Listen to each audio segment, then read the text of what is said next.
ako, pero hindi ko ipapaalam sir. Kasi kailangan ko talaga ng assurance para sabihin ko sa'yo na in love ako, sir. Makalipas ang isang buwan na hiwalayan nila Maris Racal at Rico Blanco. Top 13 trending ngayon sa YouTube, at viral ngayon sa buong social media ang inilabas na bagong kanta ni Rico Blanco na hinahandog niya para sa kanyang dating kasintahan.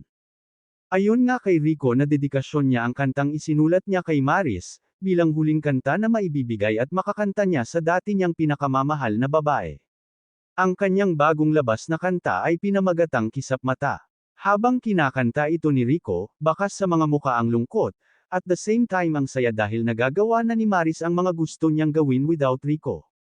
Maraming nalungkot para kay Rico, dahil bakas sa mga muka nito ang sakit na halatang hanggang ngayon ay hindi pa rin masyadong nakaka-move on sa dati niyang kasintahan na si Maris Racal dahil sa 5 years nilang pagsasama. Si Maris ay wala pang reaksyon o pahayag sa bagong released na kanta ni Rico. Dahil kung ating matatandaan na busy na ngayon si Maris Racal sa kanyang bagong teleserye, kasama ang kanyang ka-love team o soon-to-be boyfriend na si Anthony Jennings.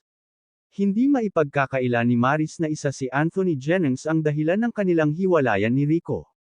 Dahil halata naman kay Maris na napamahal na ito sa kanyang leading man sa teleserye, at pinili ang kanyang career, at bandang hakina iniwan si Rico nang ito ay sumikat na. Masakit para kay Rico ang pangyayari na iyon, ngunit ayon nga kay Rico na handa niyang suportahan si Maris kung saan ito masaya, at kung ano ang magpapasaya rito. Halatang napakabait na partner ni Rico ngunit hindi ito pinahalagahan ni Maris sa kanyang buhay.